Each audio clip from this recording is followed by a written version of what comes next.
Olá, meu amigo, minha amiga, meu nome é Edson Klebs Negri, sou professor de filosofia, sou formado em teologia e sou psicanalista. Hoje, o texto que nós leremos e refletiremos é o texto de Marcos, capítulo 6, versículos de 30 a 34. Nós estamos iniciando hoje, de acordo com o calendário litúrgico do tempo comum, a 16ª semana do tempo comum. E é importante que, nesse dia 18 de julho, nós abrimos então, assim como os primeiros cristãos faziam, abrimos esta nova possibilidade de iniciar um novo momento. Porque para o cristão, a semana começa no domingo. E era no domingo que eles se encontravam, era no domingo que eles se reuniam para partilhar os ensinamentos de Jesus. Provavelmente foi assim com a comunidade de Marcos, ou a comunidade marquiana. Era o dia que eles se juntavam, se reuniam para partilhar aquilo que haviam escutado, haviam aprendido, ou talvez aquilo que outras pessoas haviam contado sobre a vida de Jesus. Lembremos que nós já estamos ali por volta do ano 65, ano 70 da era cristã. E aqui nós temos um ensinamento de Jesus a partir daquilo que os apóstolos experimentam na missão que eles fizeram. No domingo passado, nós ouvíamos a leitura, que é o texto anterior deste de hoje, em que Jesus enviava os seus discípulos, enviava os 12 para a missão. E hoje nós temos o retorno. Jesus assim acolhe os 12 apóstolos e no mesmo tempo vai fazer, podemos dizer assim, um feedback. Como foi a missão? Como que eles encontraram e como que eles encararam as situações complexas da sociedade daquele primeiro século, principalmente na década de 60, porque o Evangelho de Marcos foi escrito então entre o ano 60 a 70 da era cristã. É importante nós percebermos também que a última vez é a única vez em que Marcos utilizará o nome apóstolos. Depois nós veremos que ou 12 ou discípulos. É importante esse detalhe para nós que estudamos, que lemos o texto bíblico, principalmente dos evangelhos. Marcos é o evangelho lido nos domingos no ano B, porque na igreja católica se usa o ano A, B e C. Então, esse ano nós estamos no ano B e estudando o Evangelho de Marcos. É claro que a partir do domingo que vem, nós começaremos uma sequência muito interessante de leituras, aonde nós ouviremos e também refletiremos os textos do Evangelho de João. O Evangelho de João. Olha que interessante. E o Evangelho de João enfatizará por 5 domingos consecutivos. Todos os domingos do mês de agosto serão, podemos dizer assim, alimentados e serão também apresentados para nós refletirmos os textos que falam sobre o pão. E é importante nós sabermos que é somente sobre o capítulo 6 do Evangelho joanino, onde há uma linguagem que o pão é partilhado, seja o pão físico, o pão da vida, o pão da justiça, o pão do direito, o pão da dignidade, o pão da fraternidade, enfim, nós veremos como que há no pão a multiplicidade, a dinamicidade da vida. Hoje, o texto, mais uma vez, é uma colocação para que nós possamos refletir o que o povo está necessitando. E Jesus vai falar abertamente que o povo está vivendo o abandono. E era assim que estava acontecendo, tanto no tempo de Jesus, quanto no período em que o Evangelho foi escrito. Leiamos o texto de hoje e depois nós faremos a nossa reflexão. Naquele tempo, os apóstolos reuniram-se com Jesus e contaram tudo o que haviam feito e ensinado. Ele lhes disse: Vinde sozinhos para um lugar deserto e descansai um pouco. Havia, de fato, tanta gente chegando e saindo que não tinham tempo nem para comer. Então foram sozinhos de barco para um lugar deserto e afastado. Muitos os viram partir e reconheceram que eram eles. Saindo de todas as cidades, correram a pé e chegaram lá antes deles. Ao desembarcar, Jesus viu uma numerosa multidão e teve compaixão, porque eram como ovelhas sem pastor. Começou, pois, a ensinar-lhes muitas coisas. Palavra da salvação. Meus amigos e minhas amigas, nos domingos a igreja apresenta para nós uma liturgia sempre acrescentada, podemos dizer assim, com uma leitura a mais. E também nos momentos de festividades, solenidades, a igreja também coloca uma leitura a mais. Então é importante nós percebermos também nesse olhar, não lendo as leituras, sim, o Evangelho, mas para nós entendermos o que Jesus quer falar. É preciso que entendamos que na leitura primeira de hoje, que é retirada lá do Antigo Testamento, do profeta Jeremias, capítulo 23, versículos 1 a 6, e depois podemos ler com calma, refletindo o que o profeta está falando.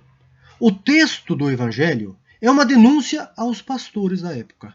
Quem são os pastores para os profetas? Aqueles que exercem um cargo na monarquia, ou seja, o rei. No contexto de Jeremias, ali pelo ano 600, que é o século VII antes de Cristo, nós vamos ver o rei Josias, que não conversa com Jeremias e também não se dá bem com ele. E também não conversa com outro profeta conhecido como Sofonias, que também está na Bíblia. Por quê? Porque esses profetas são os profetas que não acolhem aquilo que o Josias está fazendo. Josias transporta a Páscoa para o templo de Jerusalém, na Judéia, e a partir da festa da Páscoa começa a explorar o povo. E os profetas, como nós sabemos, é o papel deles, denunciam a postura do Josias. Então, meus amigos, é importante nós percebermos que a crítica no texto de hoje aos pastores ou aos reis, e aqui em especial ao rei Josias, é uma denúncia sobre o que este monarca está fazendo com o seu ofício político. Explorando, enganando, sacrificando o seu próprio povo. E o profeta vai denunciar. Aí nós temos o Salmo 22 e 23. Esse salmo todos nós sabemos que tem como refrão: o Senhor é o pastor que me conduz, felicidade e todo bem hão de seguir-me. Este salmo é um salmo que nos ajuda a entender a importância da esperança, a importância da confiança. Se o Jeremias estava, no texto de hoje, denunciando e no mesmo tempo alertando todo o povo e o rei que eles seriam enganados, seriam explorados, mais ainda porque seriam levados para o exílio da Babilônia, o salmo de hoje já dá um sinal de alento para o povo que está sofrendo no exílio. Porque o salmo é uma maneira em que as pessoas encontram para sair do sofrimento do presente. Eles estão desesperados, então começam a rezar, começam a orar ou começam a desenvolver os salmos. Porque salmo é uma forma de rezar, é uma forma de manter viva a chama da confiança, a chama da esperança no Deus libertador. Aquele Deus que havia libertado, que é o Javé, libertado das mãos dos faraós. E é interessante nós percebermos aqui que o Salmo nos ajuda a sonhar, a alimentar também em nós a utopia. Como é importante nós alimentarmos a utopia hoje, num mundo que prega, que ensina muitas vezes a distopia. Aí é só nós vermos como que está a sociedade a nível mundial. A distopia que não há mais sonho, não há mais desejo em defender a vida. Cada um preocupado em defender o seu mundo particular. Na segunda leitura, nós vamos encontrar então na carta de Paulo aos Efésios, capítulo 2, versículos de 13 a 16, um Paulo preocupado em superar as indiferenças. Essa carta, talvez, ou esse trecho da carta aos Efésios, serve para nós interpretarmos todos os escritos paulinos, para nós superarmos todos os preconceitos que nós alimentamos dentro da comunidade, da sociedade ou dentro da humanidade.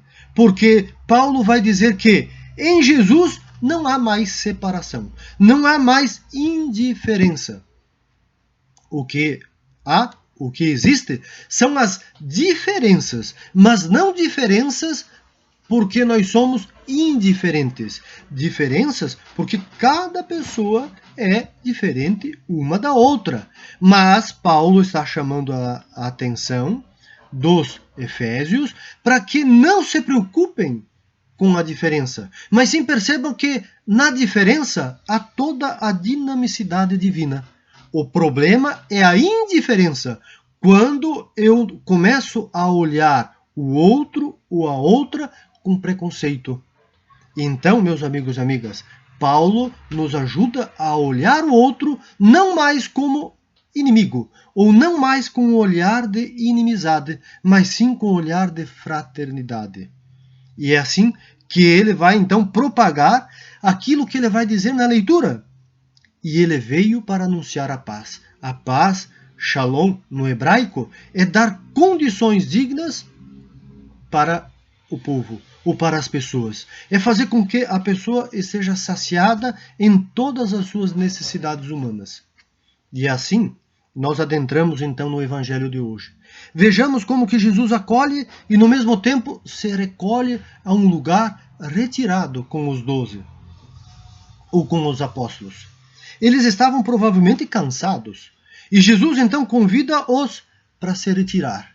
E é interessante que o texto vai dizer que eles se retiram para onde? Para o deserto. Para também tirar um tempo.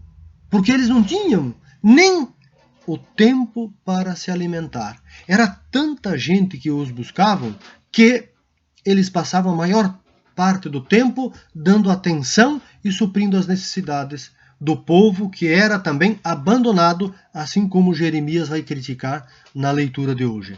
Meus amigos e amigas, quando eles embarcam então sozinhos no barco ou na barca, atravessam o mar, e aqui provavelmente então o mar da Galileia, chegam ao deserto afastado, quem que eles encontrarão já no outro lado, esperando? O próprio povo, uma multidão. Por quê? O povo está desamparado. Vejamos, meus amigos e amigas, se o Jeremias está falando, está denunciando os pastores, os políticos do século VI a.C., nós aqui estamos já no início do primeiro século depois de Cristo. Passaram-se 6, 7 séculos e o povo continua abandonado. O povo continua sem assistência. E é Jesus e também os 12 discípulos, e aqui 12 para lembrar, pode ser muito mais de 12. Não é só 12, 12 é simbólico. 12 é para dizer a toda a comunidade que se preocupa com as necessidades humanas. E é importante nós percebermos que eles vão para um lugar afastado. E esse lugar afastado é o deserto. E o povo vai atrás, o povo os acompanha, o povo tem necessidade. O povo corre a pé. O povo tem sede, tem fome. Também de justiça. Não só de pão, provavelmente de pão também, mas também tem sede, tem fome de justiça. Porque todas as lideranças, se nós pegarmos no contexto bíblico, meus amigos e amigas, dos reis, tanto de Israel quanto de Judá, que é o reino do norte, Israel, e o reino do sul, nós vamos encontrar então a Judéia, todos eles se corromperam. Não existe um rei judeu ou israelita que se comprometesse realmente com a vida do povo. Até mesmo Davi, até mesmo Salomão, visto muitas vezes como grandes reis, não foram. Deixaram a desejar, deixaram o povo morrer de fome, deixaram o povo morrer na miséria. Por quê? Porque eles viviam no egoísmo. viviam na abundância deles enquanto o povo sofria. O povo era escravizado, o povo era explorado, os reis viviam no luxo, viviam na abundância de alimentos, enquanto o povo, que fazia com que esses reis tinham todo esse luxo, viviam na escravidão, na exploração, e muitos deles então morriam porque não tinham nem o que comer. Vejamos como é interessante. Jesus vai para o deserto, um lugar afastado, e o povo vai atrás, ou a multidão vai atrás. Só que deserto, meus amigos e amigas, no tempo de Jesus e antes de Jesus, não é um lugar bem visto. Por quê? Porque se acreditava na cultura judaica que ali, nesse lugar, deserto ou desértico, era o lugar ou era a casa do demônio. Lá no livro do Levítico, no Antigo Testamento, se encontra a caricatura, podemos dizer assim, de um demônio, conhecido com o nome de Azazel. E esse demônio, ele tinha as características de um cabrito. Por isso que muitas vezes, dentro da cultura judaica, bíblica, se tinha esta questão de desenhar ou imaginar o demônio como um cabrito, um bode, melhor dizendo. Mas aí também tem a ver com a cultura babilônica antiga, que tinha uma divindade, Baal, que trazia as características, podemos dizer assim, caprinas. E olha que interessante, por isso então que não se tinha nada no deserto. No deserto não nascia nada, era infecundo, mas Jesus vai para o deserto. O povo de Deus também passa pelo deserto, que são os hebreus. Depois que saem do Egito, passa para o deserto. Jesus, depois de batizado, vai para o deserto. É claro que aqui são teologias, meus amigos e amigas, que nós precisamos entender para que os textos suavizem a nossa vida e a nossa fé também fique mais suave. Suave no sentido de nós nos encontrarmos com a nossa humanidade. Para nós não cairmos também nos moralismos. E é para dizer que os passos de Javé acompanhando o povo hebreu no deserto, e no mesmo tempo Jesus aqui com o povo do deserto, é para dizer que o deserto também é fértil. O deserto não é nem fecundo. No deserto também nasce a esperança de um povo, também nasce a esperança de Jesus junto com a multidão. O próprio cardeal brasileiro, Dom Helder Câmara, um dos grandes cardeais, sem dúvidas, escreveu um livro que intitulou assim: O deserto também é fértil. Meus amigos e amigas, nós mesmos, seres humanos, podemos ser desertos. Por que desertos? Porque dentro do nosso coração, ou da nossa vida, coração aqui de uma forma simbólica, não nasce nada de esperança, de confiança, de sensibilidade, de solidariedade, de fraternidade, de compaixão. O texto de hoje vai dizer que Jesus teve compaixão. Se nós lermos a Bíblia Jerusalém, Jesus encheu-se de compaixão. Ah, meus amigos e amigas, como seria importante que os cristãos e as cristãs hoje também deixassem encher-se de compaixão e superássemos juntos a nossa soberba. Muitas vezes nós estamos preocupados com o egoísmo, estamos preocupados com o narcisismo, estamos preocupados com o nosso mundinho e esquecemos que neste mundo do meu Deus existem milhares ou milhões de pessoas passando fome. E aí? E nós cristãos, o que estamos fazendo? O que estamos ensinando? Ou melhor, o que estamos aprendendo de Jesus? Ensinar é uma forma de dizer, porque a palavra ensinar é sair para fora. É tirar aquelas pessoas que estão naquele mundo de desumanidade. Qual desumanidade? Estão na miséria. Por quê? Porque ainda os nossos estados, a nível mundial, inclusive Brasil, vivem na possessão do espírito do capitalismo, o espírito da economia absurda, onde que nós esquecemos que tudo aquilo que nós geramos é para o bem do povo. É triste quando nós pensemos que os nossos pastores, os nossos representantes, não conseguem mais olhar e ver que existem milhares e milhões de ovelhas enfraquecidas, enfermas, morrendo de fome, de sede, por falta de medicamento, por falta de moradia, por falta de saneamento básico.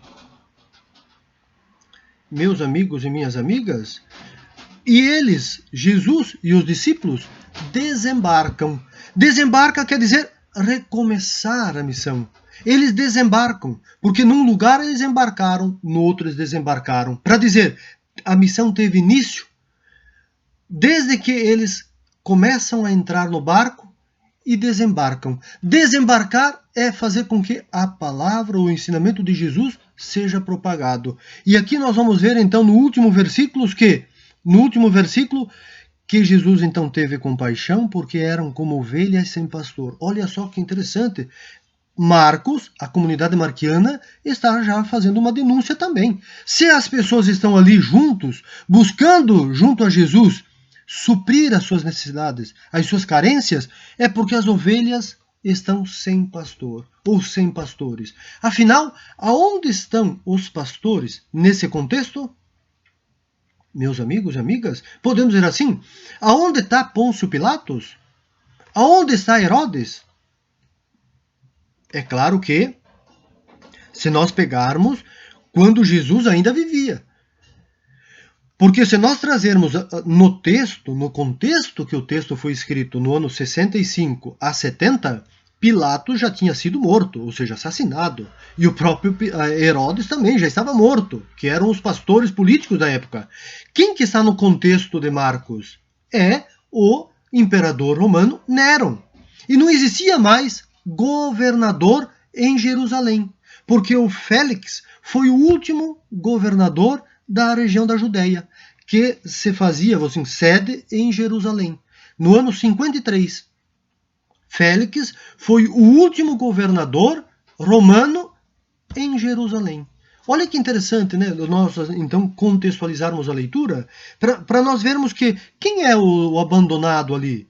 Porque os nossos, assim, os palestinos, os israelitas, estão num contexto de calamidade porque Nero era um imperador completamente, podemos dizer assim, perturbado consigo mesmo, né? Com a realidade, ou seja, ele estava fora da realidade.